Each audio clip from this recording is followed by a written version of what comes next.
Assalamualaikum warahmatullahi wabarakatuh. Saya Carolina, calon guru penggerak angkatan 7 dari Kabupaten Muara Enim. Kali ini saya akan memaparkan demonstrasi kontekstual mengenai budaya positif penerapan segitiga restitusi di sekolah saya. Restitusi dikembangkan oleh pakar pendidikan Diani Gosen, berlandaskan pada teori kontra Dr. William Glasser.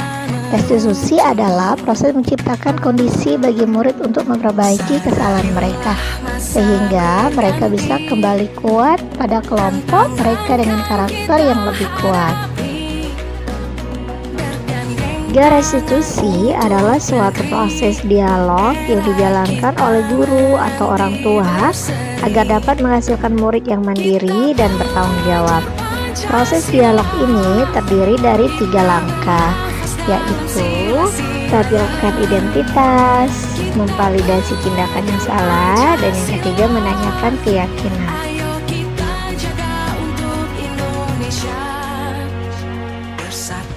Kegiatan siswa dalam membuat kesepakatan kelas.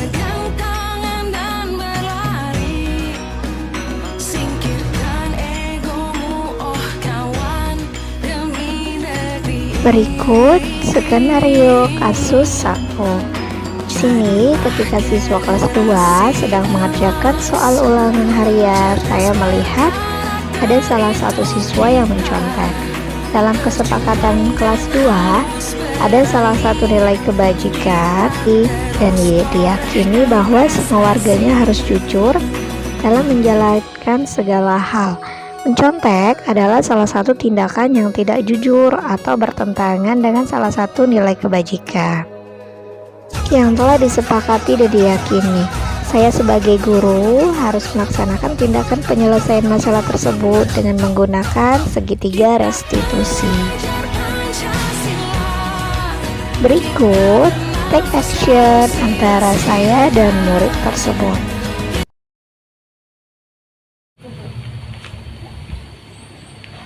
Halo Kanza, apa kabarnya hari ini? Alhamdulillah baik, Bu. Ya, Kanza tahu tidak kenapa Ibu Olin panggil ke sini? Tidak. Iya, tadi Ibu lihat Kanza pada saat penilaian ulangan, Kanza melihat jawaban temannya dan hasil jawabannya pun juga hampir sama sekali. Kanza tahu itu perbuatan yang tidak baik? Tahu, Bu. Iya, kenapa Kanza sampai melihat jawaban temannya? Karena malam tadi aku tidak belajar, Bu. Waduh, kenapa tidak belajar? Kan kita sudah tahu kalau hari ini kita akan mengadakan ulangan. Nah, kenapa Kanza tidak belajar semalam? Apa alasannya? Karena lupa, Bu.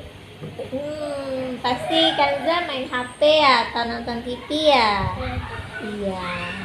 Itu perbuatan yang tidak baik. Kalau seandainya kita lagi ulangan, ada jadwal ulangan, kita harus diwajibkan untuk belajar. Tidak harus hanya ada ulangan, tetapi setiap malam kita juga harus belajar meluangkan waktu sebentar untuk memahami materi yang akan kita pelajari di hari selanjutnya. Untuk selanjutnya, apa kira-kira yang akan dilakukan Kanza agar tidak menyontek temannya lagi? Kanza akan belajar lebih giat lagi, Bu. Iya, terus apa lagi? Kanza Akan apa? Belajar, terus berdoa kepada Allah, terus harus yakin pada jawaban sendiri. Iya, harus yakin pada jawaban Kanza sendiri. Jangan terfokus pada jawaban temannya. Karena jawaban temannya itu belum tentu juga benar ya. Harus yakin pada jawaban kita sendiri. Kalau seandainya jawaban kita sendiri sudah yakin, insya Allah nanti kedepannya jawaban Kanza itu jawaban yang terbaik menurut Ibu ya. Nah, Kanza masih ingat tidak kemarin tentang kesepakatan? Bu. Iya, apa salah satunya, Nak? Kejujuran. Iya, kejujuran. Nah, di dalam kejujuran, perbuatan mencontek itu perbuatan yang baik atau tidak baik?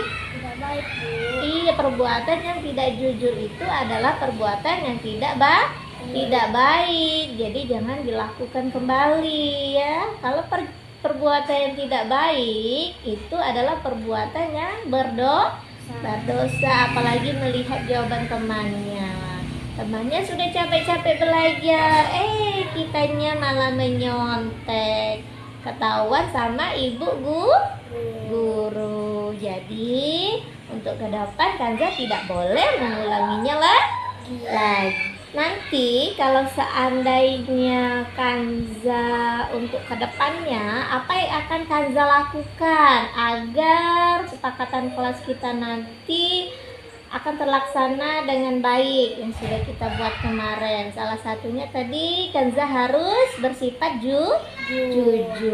Iya, bagus sih Kanza. Karena perbuatan mencontek itu adalah perbuatan yang sangat tidak baik ya. Terus perbuatan yang salah, melihat jawaban teman juga belum tentu benar jawabannya.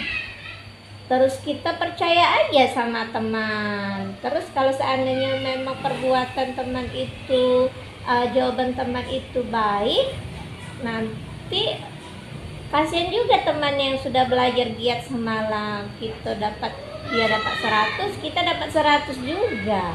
Jadi kasihan juga sama temannya.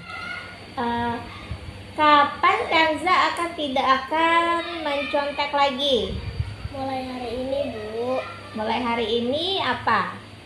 Kanza akan mulai belajar lebih giat lagi, Bu. Iya, belajar lebih giat lagi agar tidak apa, Nak? Tidak mencontek saat ulangan, Bu. Iya, pintar. Harus janji ya sama ibu ya, harus belajar lebih giat lagi. Terus tadi harus yakin pada jawaban kita sendiri ya. Terus harus berdoa kepada Allah. Karena mencontek itu perbuatan yang sangat tidak baik ya. Untuk kedepannya Kanza harus lebih semangat lagi belajarnya. Harus apa, Nak? Kurangi dulu main HP-nya ya. Terus harus taat kepada Allah. Karena perbuatan tidak jujur itu perbuatan yang dosa. Kalau kita takut dosa, berarti kita juga takut kepada Allah. Oke Kanza, untuk ke depan jangan diulangi lagi. Ibu maafkan untuk kali ini. Nah, wassalamualaikum warahmatullahi wabarakatuh. Waalaikumsalam warahmatullahi wabarakatuh.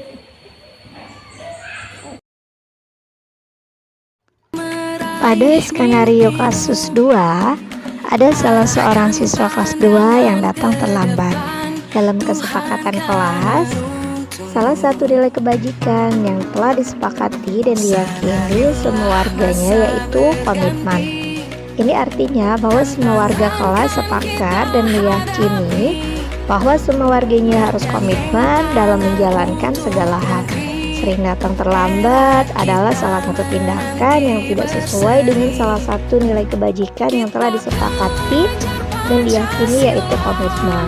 Saya sebagai guru harus melaksanakan tindakan penyelesaian masalah tersebut dengan menggunakan segitiga restitusi.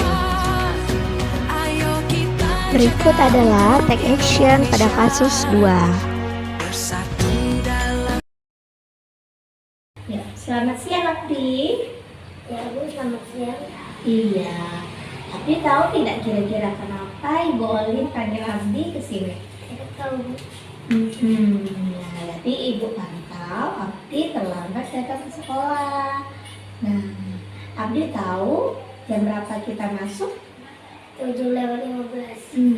Jam 7:15. Jadi kalau seandainya masuk jam 7:15, Abdi harus datang sebelum waktu jam 7.15. Kelas. Jam 7.15, iya. Nah, Ibu mau tanya, kalau seandainya datang terlambat ke sekolah itu perbuatan baik atau tidak baik? Tidak baik, itu merupakan kesalahan ya. Tapi tidak apa-apa, Ibu guru juga pernah melakukan kesalahan, datang terlambat dalam suatu kegiatan. Tetapi untuk ke depan kita harus memperbaikinya. Nah, sekarang Ibu Olin mau tanya, kenapa Abdi boleh cerita ke Ibu, kenapa sampai Abdi bisa terlambat datang ke sekolah? Malam Tertidur nyenyak, iya, sampai kesiangan ya. Tidak apa-apa tidur nyenyak. Lain kali pasang alarm, terus tidurnya jangan terlalu larut malam. Nah, Ibu mau tanya, Abdi masih ingat tidak keyakinan kelas pas kita buat kemarin? Masih ya, keyakinan kelas. Nah, salah satu keyakinan kelas kita itu apa kemarin? Komitmen. Jadi kita harus komitmen pada keyakinan kelas yang telah kita buat atau kita sepakati. Nah, kemarin kita komitmen salah satunya harus datang pada tepat waktunya. Terus tuh belajar dengan tertib, disiplin. Terus apa lagi kemarin? Disiplin. Terus harus menerapkan 5S, salam, sapa, senyum, sopan, dan santun ya. Oke, kalau seandainya kita masuk jam 7.15, berarti untuk selanjutnya Abdi datangnya harus sebelum jam 7.15. Jadi tidak boleh tidur terlalu larut malam, biar bangunnya lebih pagi, ya. Nah, sekarang Ibu mau tanya, untuk ke depan bagaimana upaya Abdi agar tidak datang terlambat lagi? Tidak tidur larut malam. Tidak tidur larut malam. Iya, tidurnya harus sebelum jam 10 atau jam 9 ya. Jam 9 kita udah harus tidur. Jadi pada saat subuh kita udah bangun, sholat subuh dulu, terus berpersiapan untuk datang ke sekolah. Nah, Ibu mau tanya lagi, kapan Abdi akan memulai agar tidak datang terlambat lagi? Mulai hari ini apa minggu depan?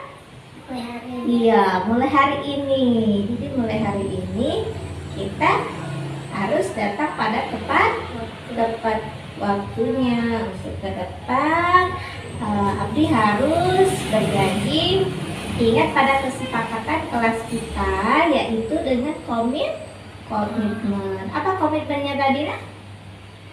Tidak datang terlambat atau datang pada tepat waktu. Ya, sesuai dengan kesepakatan kelas kita kemarin, kita harus komitmen, harus datang lebih awal, tepat waktu ya. Biar belajar kita jadi lebih semangat. Ya, nah itu saja Abdi dari Ibu. Untuk selanjutnya semoga kita bisa memperbaiki apa-apa yang sudah menjadi kesalahan kita, dan kita juga bisa lebih komitmen lagi pada kesepakatan kelas kita. Oke, saling Ibu dulu. Ya, selamat siang Abdi. Selamat siang. Assalamualaikum warahmatullahi wabarakatuh. Saya merasa senang tadi berbicara dengan Ibu Carolina. Saya tidak akan mencontek lagi karena itu perbuatan yang tidak baik, karena tidak sesuai dengan keyakinan kelas saya. Saya sendiri tahu cara untuk memperbaikinya sehingga saya tahu cara menjadi orang yang jujur. Terima kasih Bu Carolina. Wassalamualaikum warahmatullahi wabarakatuh. Assalamualaikum warahmatullahi wabarakatuh. Saya merasa senang tadi berbicara dengan Ibu Carolina. Saya tahu cara perbaiki kesalahan saya agar datang ke sekolah tepat waktu, sehingga saya mempunyai komitmen terhadap waktu sesuai keyakinan kelas saya. Terima kasih Ibu Carolina. Assalamualaikum warahmatullahi wabarakatuh. Di sini dapat kita tarik kesimpulan bahwa menerapkan segitiga restitusi pada masalah yang muncul dengan menempatkan diri pada posisi kontrol manajer, maka aspek yang dikembangkan pada murid adalah motivasi intrinsik sehingga penanaman nilai-nilai kebajikan dapat tumbuh dan berkembang menjadi suatu kebiasaan yang positif dan dapat membentuk karakter positif pada murid dan pada akhirnya dapat menciptakan budaya positif. Terima kasih, salam bahagia. Saya Carolina, calon guru penggerak angkatan 7 dari Kabupaten Muara Ini.